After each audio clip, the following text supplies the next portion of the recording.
ప్రతి సోమవారం మాత్రం ప్రజాపాలన కార్యక్రమం కొనసాగుతుంది. అయితే దానికి భిన్నంగా మాత్రం ఈరోజు సూర్యాపేట జిల్లాలో మాత్రము ప్రజాపాలన వ్యవస్థ మాత్రం ఎవరు కూడా బాధితులు రాలేదని చెప్పవచ్చు. దాంతో పాటు జిల్లా కలెక్టర్ గారు కూడా రాలేదు. మరి ఏ పని నిమిత్తం వెళ్ళిపోయాడో తెలవదు. అదనపు కలెక్టర్ గారు కావచ్చు, లేకపోతే పీడీ గారు, డిఆర్‌డీఏ పీడీ గారు మాత్రం మొత్తం ప్రజాపాలన నిర్వహిస్తున్నారు. అడపదడప మాత్రం ఎవరైతే సమస్యలతోని వస్తున్నారో వాళ్ళ వినతులు స్వీకరిస్తున్నారు. వెంటనే సంబంధిత అధికారులకు కూడా ఏ సమస్య ఉందో వాళ్ళకి మాత్రం బదిలీ చేస్తున్నారు. అయితే మనం ఇప్పుడు చూస్తున్నాము, సూర్యాపేట జిల్లా వ్యాప్తంగా విద్యా వ్యవస్థ ఏదైతే ఉందో మొత్తం బస్టు పట్టిందని చెప్పవచ్చు. అదేవిధంగా కొంతమంది విద్యార్థి సంఘ నాయకులు కూడా జిల్లా కలెక్టర్ కార్యాలయానికి రావడం జరిగింది. వాళ్ళు అసలు దేనికొచ్చారు? ఏమి సమస్య మీద వచ్చారు? వారి మాట తెలుసుకొని చెప్పండి, అసలు దేనికోసం వచ్చారు మీరు?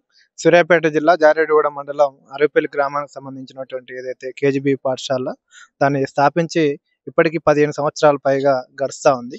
అయితే దాన్ని కట్టిన కానించి నేటి వరకు కూడా ప్రతిసారి వర్షం వస్తే నీటి మడుగుల్లో జల నిర్బంధంలో విద్యార్థులు మొత్తం కూడా భయాందోళనకు గురవుతూ ఆ యొక్క పాఠశాలలో ఉంటున్నటువంటి పరిస్థితి ఉంది.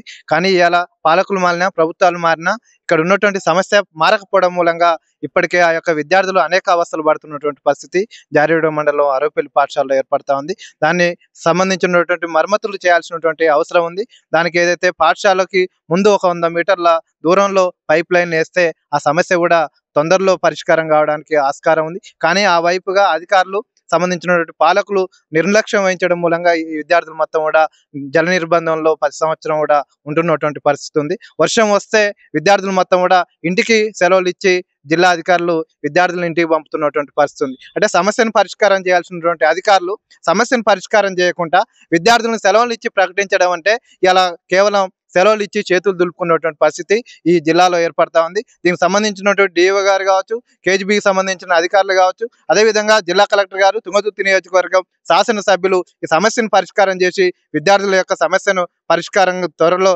చేయాలని చెప్పి మేము పీడీఎస్గా, బీసీ సంక్షేమ సంఘంగా ఈరోజు జిల్లా కలెక్టర్ గారికి వినతి పత్రం ఇవ్వడానికి రావడం జరిగింది. నిజంగా నాయకుడు మన దగ్గర ఉన్నారు. చెప్పండి. అసలు ఎట్లా చూస్తున్నారు అంటే ఇప్పుడు ఈ కేవీపీ జాడిగూడెం కాదు, మిగతా చోట్ల కూడా అనేక ఇబ్బందులున్నాయి. దాన్ని ఎట్లా చూస్తున్నారు? ఈరోజు జిల్లా వ్యాప్తంగా కేజీబీవి పాఠశాలలో ఎక్కడ కూడా సరైనటువంటి వసతులు లేక బడుగు బలహీన వర్గాలకు చెందినటువంటి పిల్లలకు అక్కడ నాణ్యమైన విద్య అందుతుందని చెప్పేసి వారు అక్కడికి వచ్చి చేరడం జరుగుతూ ఉన్నది. కానీ ఇక్కడ ఉన్నటువంటి డిఈఓ గారు విద్యా వ్యవస్థను భ్రష్టు పట్టిస్తూ కనీసము ఏ పాఠశాలను కూడా సందర్శించలేని పరిస్థితుల్లో ఈ విద్యా వ్యవస్థ ఇవాళ సూర్యాపేట జిల్లాలో కనిపిస్తూ ఉంది. నిక్షేపంగా వ్యవహరిస్తున్న తీరు మన కళ్ళెదుటే కనిపిస్తూ ఉంది.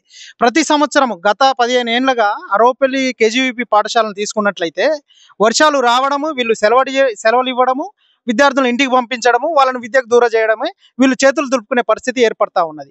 దీని మీద ఈసారి ఎట్టి పరిస్థితుల్లో అక్కడ ఉన్నటువంటి విద్యార్థులకు న్యాయం జరగాల్సిన సందర్భం ఉన్నది. కాబట్టి మేము ఈరోజు జిల్లా కలెక్టర్ గారిని ప్రత్యక్షంగా కలిసి బీసీజేఎస్ ఆధ్వర్యంలో వాళ్ళకు ఒక వినతి పత్రం ఇవ్వడానికి వస్తే అక్కడ ఉన్నటువంటి పీడీ గారు రిసీవ్ చేసుకోవడం జరిగింది. ప్రతిసారి ఇదే సమాధానం చెప్పుకుంటూ డొల్లతనం ప్రదర్శిస్తున్న కార్యక్రమం చేస్తూ ఉన్నారు. ఇప్పటికైనా డిఈఓ గారు, జిల్లా కలెక్టర్ గారు స్పందించి దాని మీద చర్యలు తీసుకొని క్షణంలో మేము పెద్ద ఎత్తున ధర్నాలు చేసి అదేవిధంగా అక్కడ ఉన్నటువంటి విద్యార్థులకు న్యాయం చేకూర్చే విధంగా నిరంతరము పీడిఎస్ పక్షాన మరియు బీసీజేఎస్ పక్షాన నిరంతరం ఈ పోరాటం కొనసాగుతూనే ఉంది. తక్షణమే దాని మీద కలెక్టర్ గారు స్పందించి అక్కడ ఉన్నటువంటి విద్యార్థులకు న్యాయం చేయాలని కోరుతూ, అదేవిధంగా జిల్లాల్లో ఉన్నటువంటి విద్యా వ్యవస్థ మొత్తం భ్రష్టు పట్టిపోయింది.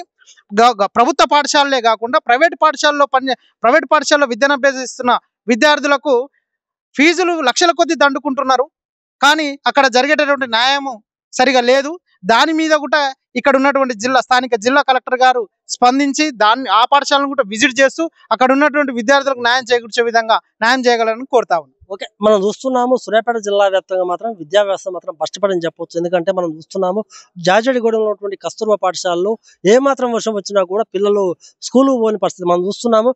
ఎవరైతే పిల్లలు ఉన్నారో వారి తల్లిదండ్రులు సంకనేసుకొని పోయే దుస్థితి ఏర్పడింది. ఎందుకంటే ప్రైవేట్ పాఠశాల ఒకవైపు పెద్ద ఎత్తున కూడా వాళ్ళు పిల్లలు తండుకున్న తరుణంలో పిల్లలు చదువుకోవాలంటే మధ్యతరగతి కుటుంబీకులు మాత్రము కస్తూర్బా స్కూల్ కాదు, గవర్నమెంట్ స్కూల్లో పంపిస్తున్నారు. అయితే ఈ కస్తూర్బా స్కూల్లో మాత్రం వసతులు లేకపోవడం వల్ల వల్ల విద్యార్థులు అవస్థపడుతున్నారు. ఖచ్చితంగా అక్కడ ఉన్నటువంటి ఏదైతే మరమ్మతు చేయవలసిన అవసరం ఉంది. లేకపోతే మాత్రం మేము ఖచ్చితంగా ధర్నాలు నిర్వహిస్తామని కూడా పీడిఎస్ కావచ్చు, బీసీ సంఘం నాయకులు పేర్కొంటారు. అంతేకాదు సూర్యాపేట జిల్లా వ్యాప్తంగా ఉన్నటువంటి విద్యా వ్యవస్థ అయితే ఉందో డిఓ గారు మాత్రం అసలు దాన్ని పట్టించుకునే దాఖలు కనిపిస్తున్నారు. ఎక్కడ కూడా అసలు విద్యా వ్యవస్థ మీద ఇప్పటికి మనం చూస్తున్నాము. శ్రీ చైతన్య కావచ్చు, లేకపోతే ఇంకో స్కూలు కావచ్చు, ఆ స్కూల్ మొత్తం కూడా ఇంగ్లీష్ మీడియం పాఠ్యపుస్తకాలు అమ్ముతున్నా కూడా వాటిని పట్టించుకునే దాఖలు లేవు. పెద్ద ఎత్తున కూడా ముడుపులుచుకునే ఆరోపణలు వస్తున్నాయి. అయినా కూడా జిల్లా కలెక్టర్ కూడా స్పందించలేడు. ఖచ్చితంగా మాత్రం డిఓ మీద చర్య తీసుకోవాల్సిన అవసరం ఎంతైనా ఉంది. అంతేకాదు ఇప్పుడు మనం ఏదైతే ఉందో కస్తూర్బా స్కూల్ మరమ్మతులు చేసి పిల్లలకు మాత్రం మంచి విద్య బోధించే విధంగా ఉండాలి. ఎందుకంటే చిన్నపాటి వర్షం వచ్చినా కూడా పిల్లలు ఇబ్బంది పడుతున్న తరుణంలో మాత్రం వాళ్ళకి ఎలాంటి ఇబ్బంది కలిగినా కూడా